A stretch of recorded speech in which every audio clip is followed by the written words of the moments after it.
Can the Chicago Bulls keep up their winning ways when they take on the Phoenix Suns tonight? We're going to preview a little bit of that game. We're also going to talk about teams around the league starting to inquire if the Bulls will actually trade DeMar DeRozan and why it's time for Acme to really focus on the young players and whatever moves they do going forward. We're going to talk about all that and more right after this. You are now tuned in to Chicago Bulls Central, your number one place for all Chicago Bulls news and content.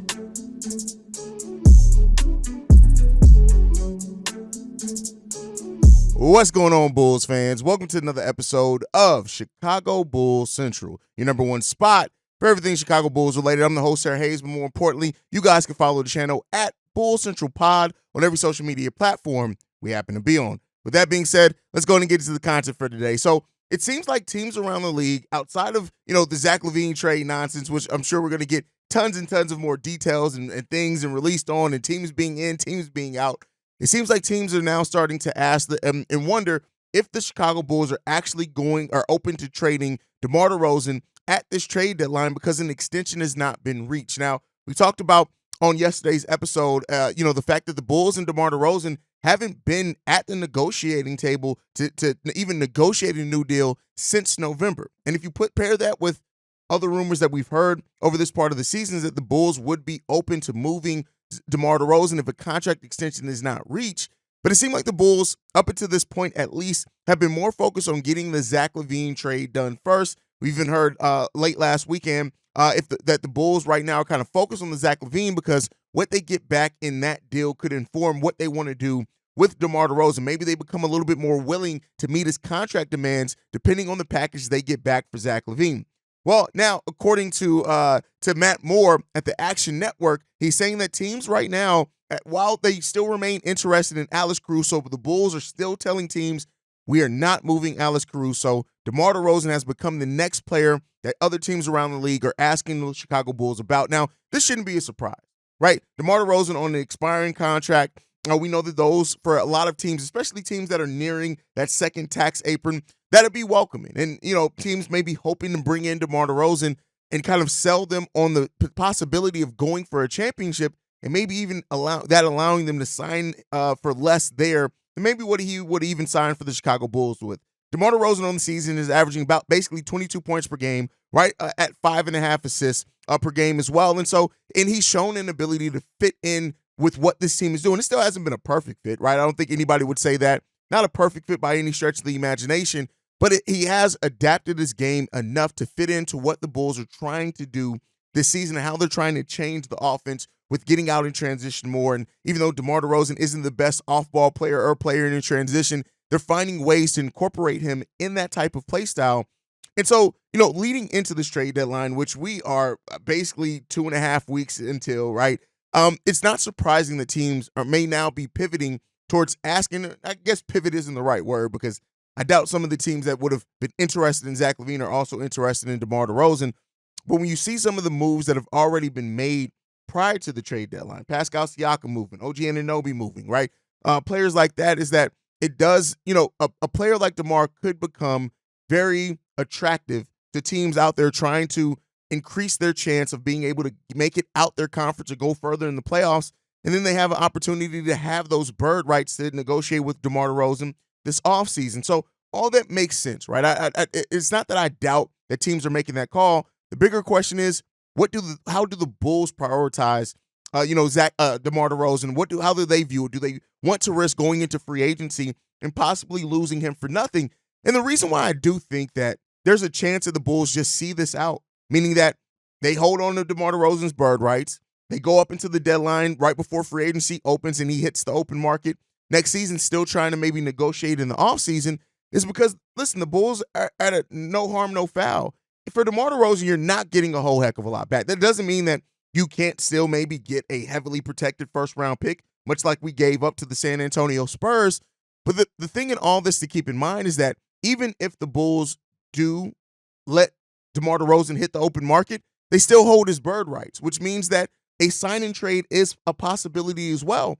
Hell, that's how we got DeMar DeRozan, is that he was on the open market and we're able to complete a sign and trade with the San Antonio Spurs because we didn't have the true cap space to sign him to a deal. So this could be a calculated risk by the Chicago Bulls front office. Now, I know and I understand Bulls fans are going to say, you really want to take that? Go ahead and move him because you're not going to get as much back potentially. But if the market dictates that you're not getting a young player back, let's say teams are already giving you expiring contracts back, it really doesn't help the Bulls that much. Now, again, a team that is looking for DeMar DeRozan, their first round picks may not be that great either way, right? Because they're trying to make that move. So the Bulls could really sit in a place where it's just, hey, we feel like even if we do let him go to free agency, we feel confident we can possibly get a sign and trade done, and then we can get some assets back as well. So that's something that the Bulls are definitely, probably looking in their deck of cards as they, figure out how to play this upcoming offseason and the remainder of the season. So I'm not going to say that it's a foregone conclusion that DeMar DeRozan is moved. It may just happen in the offseason, and that may be where the Bulls sit at in most of this trade speculation around the team. A lot's been made about what the Bulls will do at this trade deadline, and there's a big possibility that the trade deadline ends up just being yet again, we're not doing nothing. We're going to wait to free agency, maybe a buyout candidate, maybe something like that.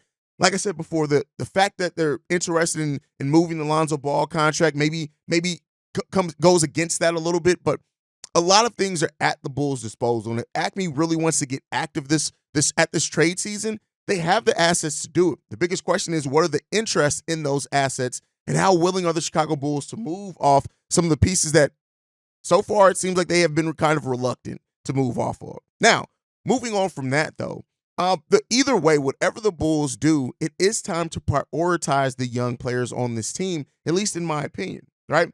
And so I understand that the Bulls are going to make moves. And it may not be at this trade deadline, we'll hold out hope and wait for that. But in whatever they do, when you see the way that Kobe White, Ayo Dosunmu have definitely stepped up. Patrick Williams still not as consistent, but has definitely had better play at times, and we'll see how he does over this now possibly 2 weeks without having Zach LaVine, if he goes back to being that P. Will that we saw before, right, where he was being a little bit more aggressive, averaging over 14 points, 5 rebounds, basically like 3 assists as well. Can he get back to being that player?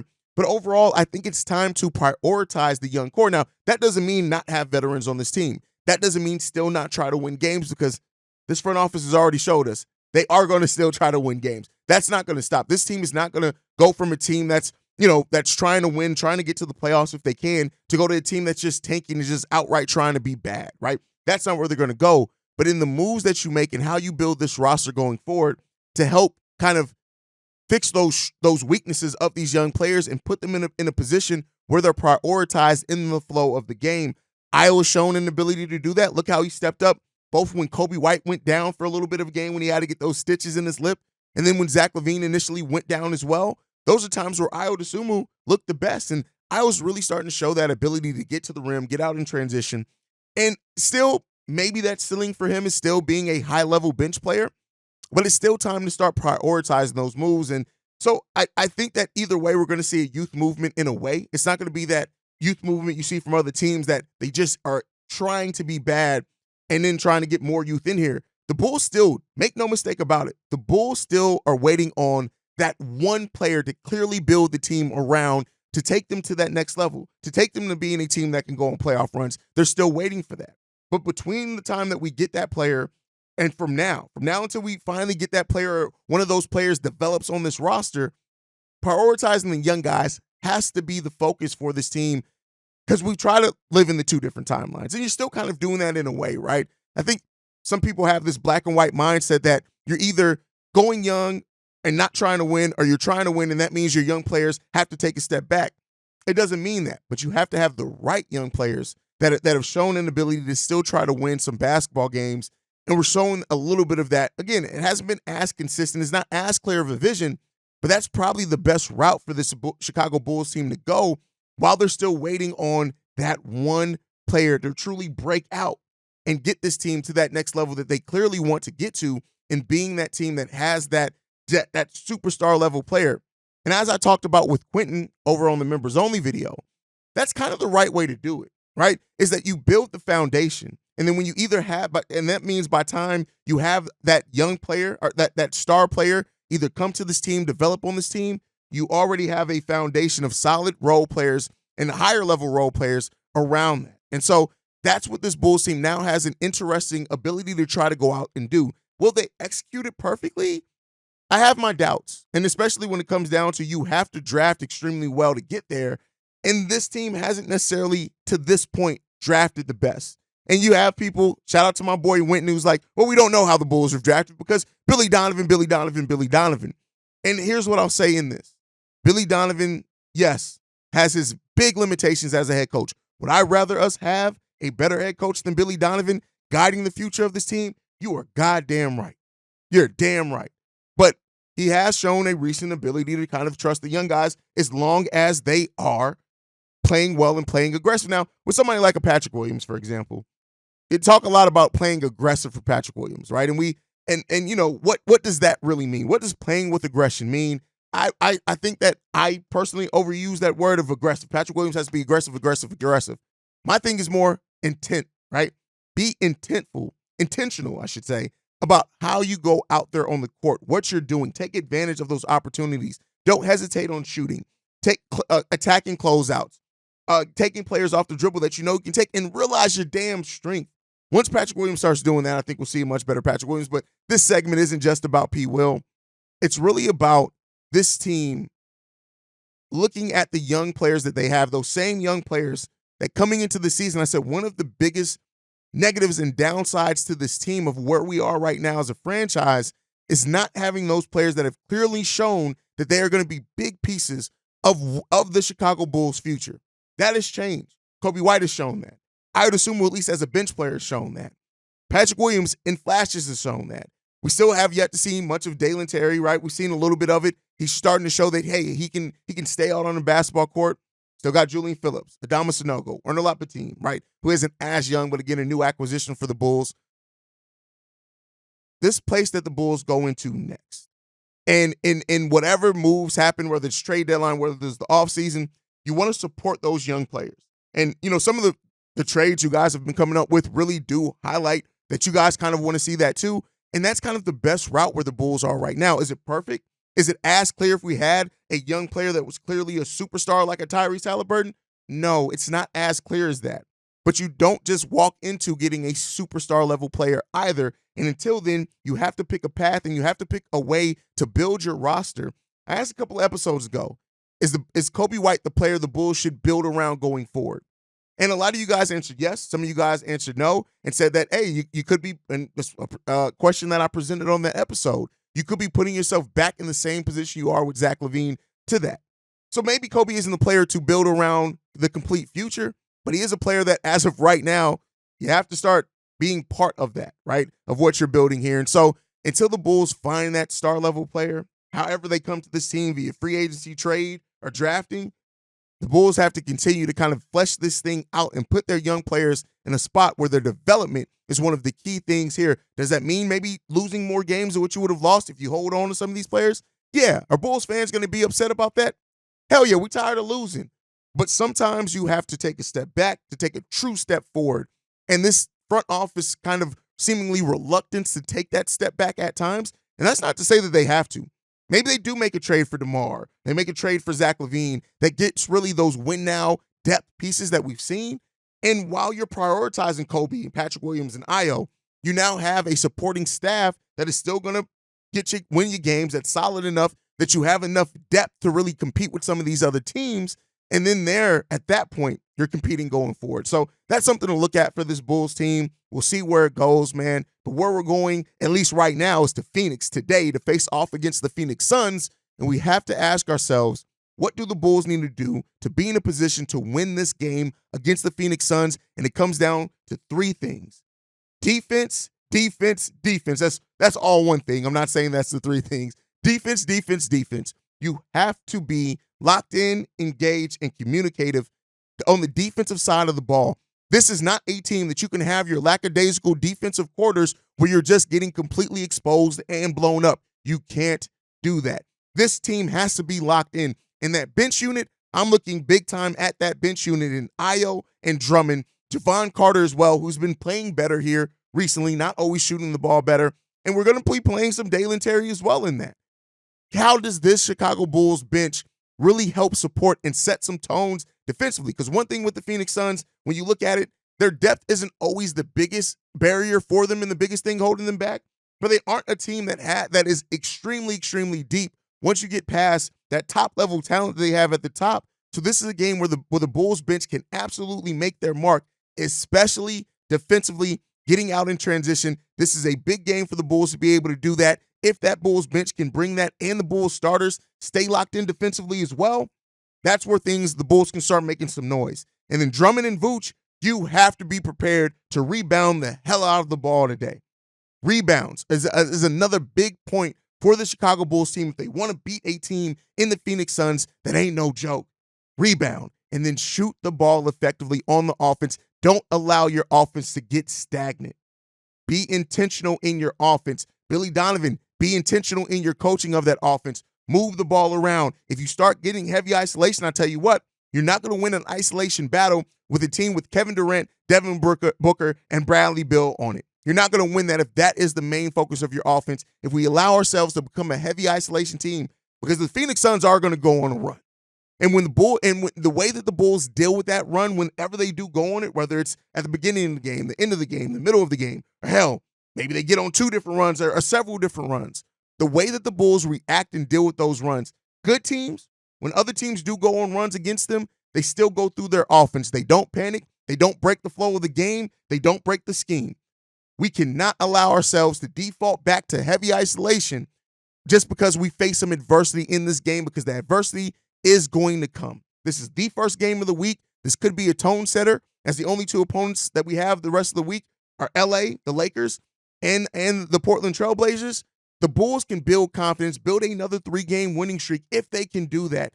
The Bulls have to be locked in on this one. And Kobe, DeMar, Vooch, everybody in that starting lineup as well is going to have to be locked in. We are going to need Kobe White's, either your 3 ball is going to have to fall at a high rate to extend out that defense, or if that 3 ball isn't falling, how then do you break down an offense? Can you still get to the rim like you did against some of these other teams? The Bulls have to be locked in on this game. They just do. The Phoenix Suns ain't no joke, man. And I say that it is what it is. But they aren't any joke. They are 24-18, but they're better than their record shows and indicates. And this is not a team that you want to take lightly, but you can take care of their business on the defensive side of the ball. The Phoenix Suns aren't great defensively. They haven't even necessarily been a great offense in this league, but we know they've dealt with injuries, things like that. But if you can lock in defensively and then you can take advantage of them, which they are the 15th ranked defense in the league, again, you can take advantage of that. The Bulls are the 9th ranked defense in the league right now. We got to take care of business, and hopefully we can. I know that we have the ability to do it. The biggest question is, will we do it? And then how do we handle facing that adversity once the Phoenix Suns give us some? Because it's going to happen. And seeing how head coach Billy Donovan and his team adjust to that, that's going to be the thing that tells the story of this game, at least in my opinion. But you guys can let me know what you think down below. All right, we got one voicemail in the mailbag. This one's from Q. Let's go ahead and play that now. Hey, Haize. I don't know. My phone disconnected. I was trying to send the voicemail before. But like I was saying before, I like the idea of trading LaVine to the Pacers. I think it could be a win-win for both teams. I definitely think that if we ask for Buddy Hield and Nembhard, I think that would be good. I think that if you had a guy like Buddy Hield that could be at the shooting guard position alongside Kobe, another decent or average shooter in terms of his percentage, to pair alongside him at the backcourt, I think that can, if Billy figures something out, I think that could be very deadly, those two on the 3-point line. And I think Nembhard on the bench can also provide some decent shooting streaks for the team as well. I think that those 2 guys could definitely be good for the team, because I think one of the key things for the team, honestly, one of the weaknesses of our team is our shooting from the 3-point line. I think that is something that really needs to be worked on and figured out. So if we can get in the trade for LaVine some shooters or people that could shoot the ball decently, I think that could drastically help the team. Keep up the good work, And, that's what I had to say. Go Bulls. Trading LaVine to the Pacers has been something that's come up from a lot more people here recently, and I understand it to a degree, right? And especially when you look at getting the shooting in Buddy Hield, and Nimbrand is a young piece that you could then look to develop as well. I think he's, 24 years old, something like that.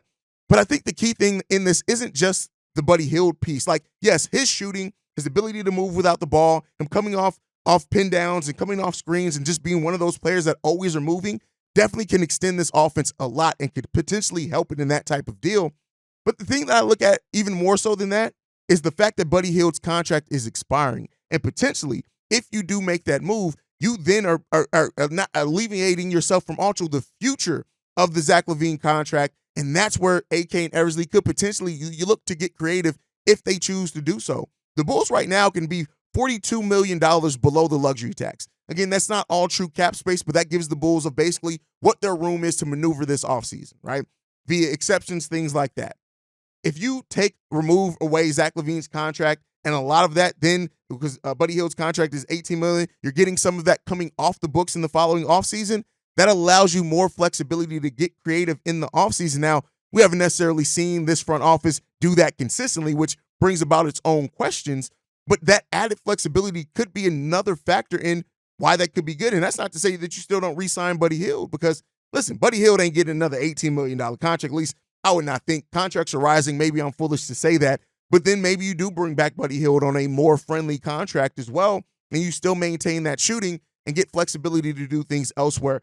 Understand where you're coming from this. I mean, ultimately, I hope the Bulls can get more back than that.